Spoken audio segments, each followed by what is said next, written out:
El siguiente segmento es clasificación F, formativo, educativo y cultural. A, apto para todo público.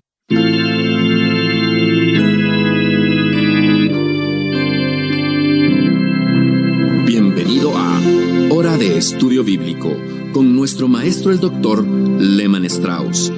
Este estudio es el resultado del tiempo personal con el Señor, el ministerio pastoral y la experiencia en conferencias bíblicas del Dr. Lehman Strauss. Él nos instruye y alienta con la enseñanza de la palabra de Dios. Ahora, el Dr. Strauss. Amigos, es un gozo poder estar de nuevo con ustedes y continuar esta serie de estudios bíblicos en la carta de Pablo a los Filipenses. Muchas gracias por sintonizar una vez más Hora de Estudio Bíblico. Bueno, antes de ingresar en Filipenses, ustedes saben que tomamos un par de minutos para considerar una palabra del vocabulario bíblico. En esta oportunidad vamos a tomar la palabra corazón. En primer lugar, el significado de corazón es para el órgano que bombea sangre, órgano físico, y reserva la vida de nuestro organismo. Ese es uno de los usos de la palabra corazón, pero en la Biblia se usa como el asiento de la vida moral y espiritual del hombre. Es el centro de la inteligencia, las emociones y la voluntad del hombre. El corazón también es el asiento, por ejemplo, de la tristeza. Tal vez recuerde cuando el Señor Jesús dijo en Juan 14:1, «No se turbe vuestro corazón». Se da cuenta, uno puede tener un corazón turbado, lleno de tristeza. Ahora, eso obviamente no se refiere al órgano físico. El Señor estaba hablando de esa parte interior del hombre que es el asiento de sus emociones, su voluntad, su moral, su vida espiritual. También es el asiento del gozo. En Juan capítulo 16, versículo 22, leemos, «También vosotros ahora tenéis tristeza, pero os volveré a ver y se gozará vuestro corazón, y nadie os quitará vuestro gozo». Él no quería decir que nuestro órgano vital que bombea sangre se iba a gozar. No, estaba hablando del asiento de nuestras emociones. Estaba hablando del hombre interior. Y por último, observamos que el corazón es el asiento de nuestros deseos. Por ejemplo, en Mateo 5:28 leemos, «Yo os digo, dijo el Señor, cualquiera que mira a una mujer para codiciarla, ya adulteró con ella en su corazón». No estaba hablando de el órgano físico que bombea la sangre. No, estaba hablando de la parte interior del hombre que es el asiento de la moral y las emociones. Es el asiento de la tristeza, del gozo, de los deseos, de los afectos y las percepciones. Según Hebreos 4:12, también es el asiento de nuestra imaginación. Entonces, el corazón no solamente es un órgano que bombea sangre a nuestro cuerpo, sino que también es el asiento de nuestra vida moral, nuestra alma, nuestras emociones. Muy bien, como les decía entonces, ahora vamos a avanzar por nuestro estudio a través de Filipenses. Así que, por favor, busque su Biblia, ábrala allí en Filipenses y vamos a leer versículos 9 y 10. Allí estábamos tratando en el programa anterior. Voy a leer entonces versículos 9 y 10. Pablo dice, «Esto pido en oración, que vuestro amor abunde aún más y más en ciencia y en todo conocimiento, para que aprobéis lo mejor, a fin de que seáis sinceros e irreprensibles para el día de Cristo». Creo que ciertos individuos tienen un conocimiento ferviente de la naturaleza humana. De hecho, creo que tienen un conocimiento muy profundo de la misma. Este tipo de personas son, por lo general, buenos consejeros y pueden ayudar a muchos. Y creo que Pablo era un hombre así. Él conocía cuán frágiles somos muchos de nosotros al evaluar correctamente las cosas de esta vida. Y a algunos de nosotros nos cuesta mucho aprender a estimar sabiamente para poder escoger las cosas que convienen. Nos falta discernimiento, y el discernimiento, tal como el amor, es algo que debemos desarrollar. Ahora, el amor debe desarrollarse, lo vimos en versículo 9. Esto pido en oración, que vuestro amor abunde aún más y más. El amor debe crecer y debe abundar. La semilla del amor fue plantada en nuestros corazones al nacer de nuevo por el ingreso del Espíritu Santo a nuestra vida. Pero el fruto del Espíritu es amor, y muchas veces esa semilla no lleva fruto. Ahora, tal como el amor está en el corazón del creyente y necesita ser desarrollado, lo mismo pasa con el discernimiento. Tenemos que ser cuidadosos con el discernimiento. Necesitamos desarrollarlo tal como un niño necesita hacerlo. Muchas veces los adultos son niños en este sentido, ya que la falta de discernimiento es una muestra de inmadurez. Es triste y trágico a la vez ver a creyentes que no se desarrollan. Es como si nunca madurasen, no crecen nunca, no tienen mayor discernimiento 20 años después de haberse convertido. No estoy pensando ahora en recién convertidos, sino en hombres y mujeres que por muchos años han nombrado el nombre del Señor y continúan sin desarrollarse en el área de discernimiento. Ahora, Pablo está orando aquí para que los santos aprueben las cosas que son excelentes, lo mejor. Y para poder aprobar lo mejor, tenemos que poder distinguir entre lo bueno y lo que es mejor. Pablo no está orando aquí para que ellos pudiesen distinguir entre lo bueno y lo malo, sino para que puedan escoger entre lo bueno y lo excelente, lo supremo, lo mejor.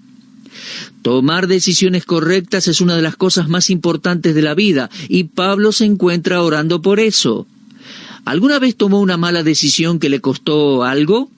¿Le costó tiempo, le costó dinero, tal vez le haya costado un amigo? Ahora, para poder aprobar cosas excelentes, debe haber un estándar por el cual podamos armonizar nuestra elección. Y ese estándar no se lo encuentra en las variadas filosofías humanas. Si tomamos decisiones para agradar a nuestros amigos, no habría estándares establecidos por el simple hecho de que las ideas de los hombres varían. El estándar más alto posible solo se alcanza al ser guiados en nuestras decisiones por lo que agrada y honra a Dios. Al desarrollarnos en este don de discernimiento, vamos a apreciar más esas cosas que son mejores a los ojos de Dios, tal como las describe su palabra. Y eso, amigos, pasa a ser la cualidad más importante del carácter cristiano. Cuanto más uno ejercita el don de discernimiento y por ende decide lo mejor a los ojos de Dios, más va a desarrollar el gusto por lo mejor. La oración del apóstol Pablo indica una necesidad de balance al determinar la excelencia o el bien o lo bueno y los defectos en una persona o en una cosa. Muchos comentaristas sugieren que la frase «para que aprobéis lo mejor» significa poner a prueba cosas que difieren. La verdad que no podemos aprobar lo mejor si no probamos las cosas que difieren. Así que yo creo que estos pensamientos se complementan. Una vez más, el conocimiento de la palabra de Dios yo creo que es esencial para una mejor elección. La misma palabra de Dios es la que necesitamos para evaluar nuestras vidas. En realidad, la palabra de Dios es la que discierne, el juez que toma la decisión final, porque nuestro discernimiento y nuestras decisiones tienen que estar basadas en la palabra de Dios. Nosotros no tenemos la destreza suficiente como para juzgar, pero la palabra de Dios sí. Leemos en Hebreos 4:12, porque la palabra de Dios es viva y eficaz, y más cortante que toda espada de 2 filos, y penetra hasta partir el alma y el espíritu, las coyunturas y los tuétanos, y discierne los pensamientos y las intenciones del corazón. Esa palabra discernir se refiere a la palabra de Dios activa. Como nosotros no conocemos por completo nuestros propios pensamientos con todas las intenciones que tiene nuestro corazón, nos tenemos que remitir a la guía de la palabra de Dios. Necesitamos a alguien que nos conozca mejor de lo que nos conocemos a nosotros mismos. Y ese alguien es Dios, el mismo que nos creó. No es un psiquiatra, no es un psicólogo, tampoco es un consejero cristiano, no, es Dios. Dios nos conoce mejor de lo que nos conocemos a nosotros mismos. El creyente puede discriminar y emitir juicio solo cuando sabe qué es lo mejor, y lo mejor está en la Biblia. La palabra de Dios es la guía más segura. En Hebreos 4:12, la palabra griega para discernir es críticos, de la cual sale nuestra palabra castellana crítico. ¿Se da cuenta? La palabra de Dios es la mejor crítica, el mejor juez de los valores de esta vida. ¿Por qué? Porque discierne los pensamientos y las intenciones del corazón. Lo que un hombre piensa y planea en su corazón, eso es lo que va a hacer en la vida real. Proverbios 23:7 dice, porque cuál es su pensamiento en su corazón, tal es él. Para nosotros aprobar lo mejor, tendríamos que someter nuestros pensamientos y propósitos más secretos a la luz de la palabra de Dios, a su examen. Ahora, la oración de Pablo continúa con las palabras, a fin de que seáis sinceros, para que aprobéis lo mejor, a fin de que seáis sinceros. Esa palabra sinceros viene de dos palabras del latín que significan sincera. Lehmann Strauss ha vendido muebles por varios años y antes de entregar un mueble a un comprador, se lo examinaba cuidadosamente para cerciorarse que no tuviese rayones. Cualquier imperfección se corregía con una cera del mismo color que el mueble. Ahora, en el pasado, los vendedores de objetos de porcelana hacían lo mismo con la porcelana que se rajaba al ser calentada. Un vendedor honesto describiría una pieza perfecta como sincera.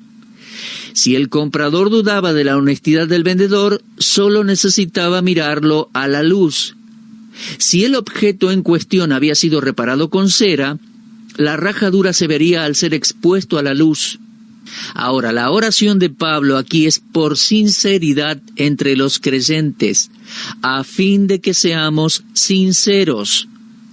Cuando nos exponemos a la luz de la palabra de Dios, deberíamos encontrarnos sin cera, siendo auténticos. Debemos ser hombres y mujeres transparentes. Nuestros corazones deben ser por dentro lo que muestran por fuera. El creyente debe ser lo opuesto al hipócrita. Esto está ilustrado por el apóstol Pablo cuando habla del amor cristiano. Él dice en Romanos 12:9, el amor sea sin fingimiento. Esa palabra fingimiento quiere decir hipocresía. El amor sea sin hipocresía. En otras palabras, no tener dos caras, sino probar la sinceridad de nuestro amor. Más adelante, en esta epístola a los Filipenses, Pablo habla de aquellos que predican a Cristo no sinceramente. Lo leemos allí en Filipenses 1:16. Pero aquí, él se refiere a aquellos que ocupan el oficio de ministros de Dios, pero sus motivos no son puros. ¡Qué desafío para cada uno de nosotros que tenemos este oficio sagrado! Nuestras iglesias necesitan más predicadores y más predicadores sin cera. Los estándares divinos para el púlpito no permiten a ningún predicador predicar lo que no practica. Ningún predicador tiene el derecho de esperar que su audiencia se adhiera a su código de ética cuando él mismo vive bajo un código más bajo. Las Santas Escrituras, cuando son obedecidas, producen una vida sincera y santa. El apóstol Pedro escribió, «Desead como niños recién nacidos la leche espiritual no adulterada, para que por ella crezcáis para salvación. Lo leemos en 1 de Pedro 2:2. ¿Se da cuenta? La palabra de Dios es sincera. La palabra de Dios es franca. Fíjese, a propósito, cómo esta exhortación de Pedro es precedida directamente por otra al decir, desechando pues toda malicia, todo engaño, hipocresía, envidias y todas las detracciones.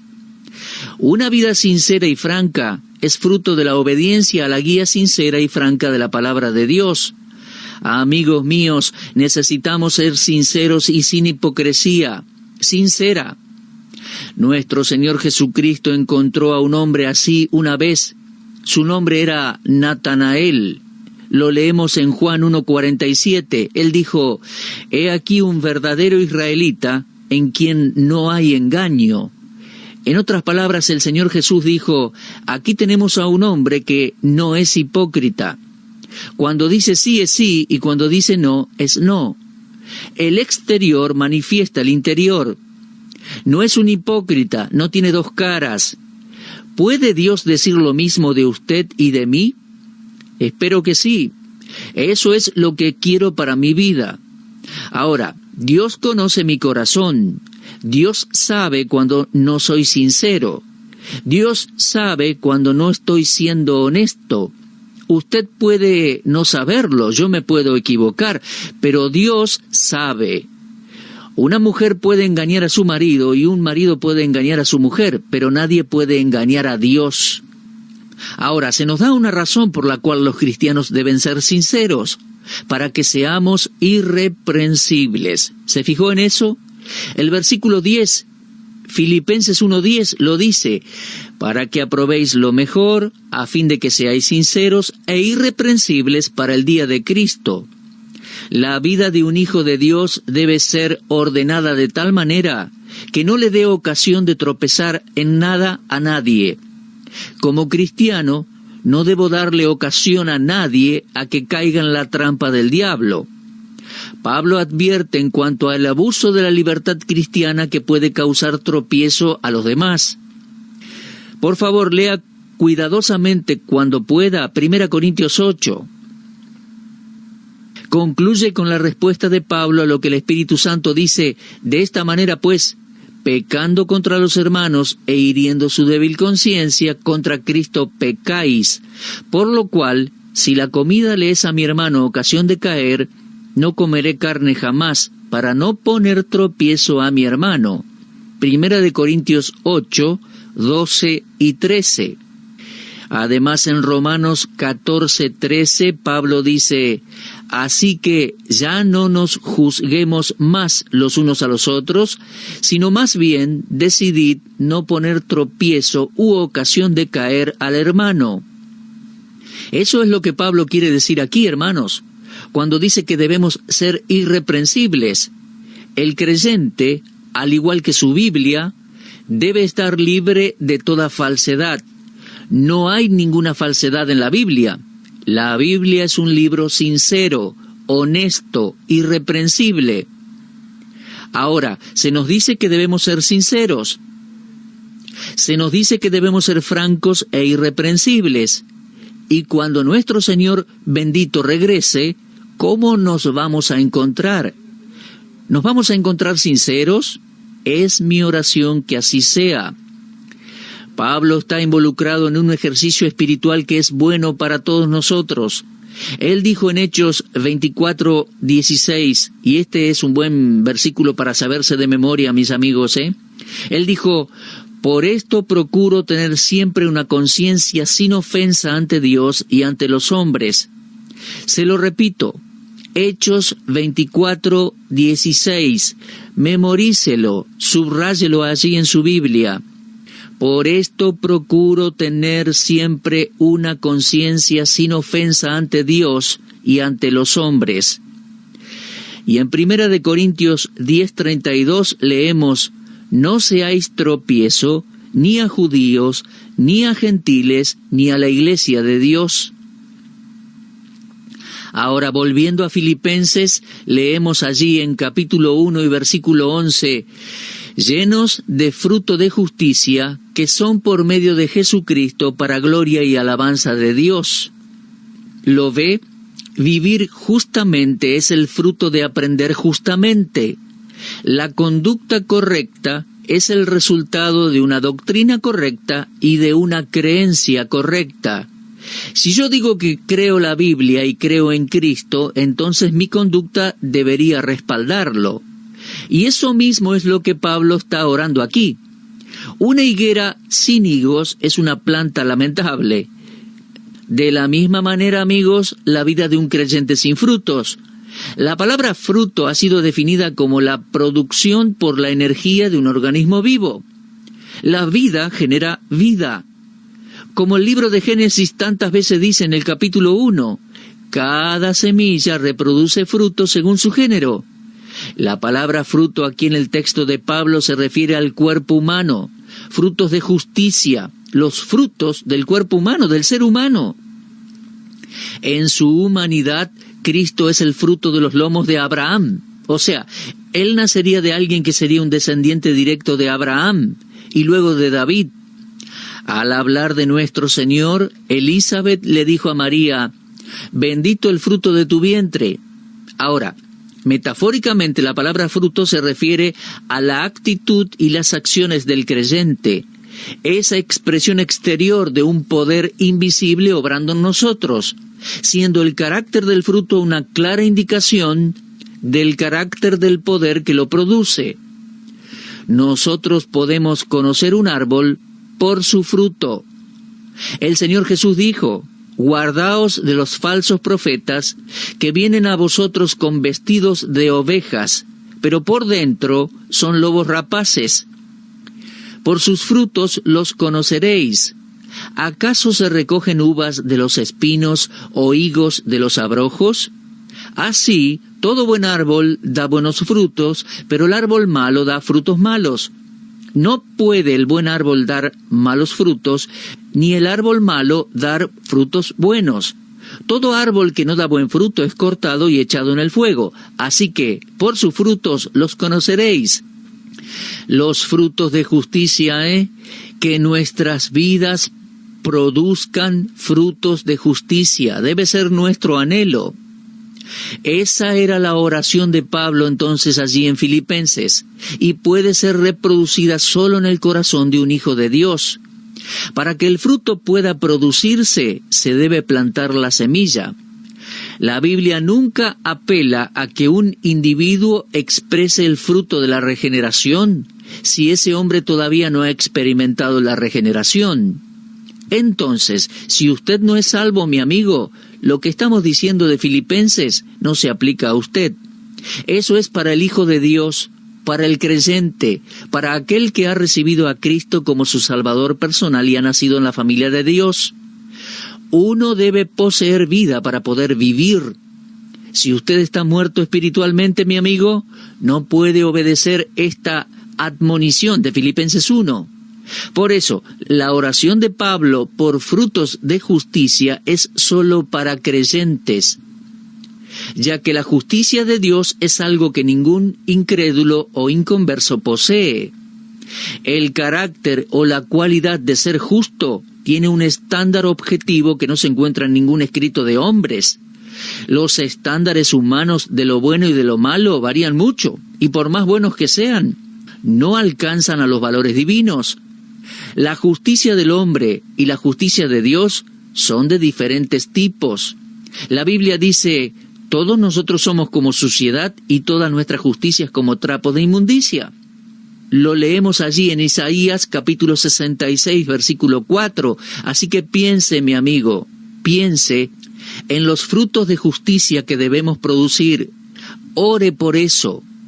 Pídale a Dios que nos dé sabiduría para aprobar lo mejor en nuestras vidas, ser sinceros en todo y llevar fruto para la gloria de Dios. Llevar fruto y también vivir pensando y procurando llegar a ser irreprensibles en el tribunal de Cristo. Que esa sea nuestra manera de vivir. Bueno, se nos ha terminado el tiempo por hoy, mis amigos. Me gustaría continuar, pero vamos a hacerlo en nuestro próximo programa y será allí a partir de Filipenses 1, versículo 11, hablando de los frutos de justicia. Muchas gracias por habernos acompañado en este tiempo y Dios mediante nos encontraremos en el próximo programa. Vuelva a leer Filipenses 1. Hasta entonces. Usted estuvo escuchando Hora de Estudio Bíblico con el maestro el doctor Lehman Strauss. Si desea escuchar una vez más este mensaje, visite nuestra página en la internet www.bbnradio.org. Le dejamos la invitación para que el día de mañana nos acompañe aquí, en este mismo horario y punto del dial. Hora de Estudio Bíblico es una producción de BBN.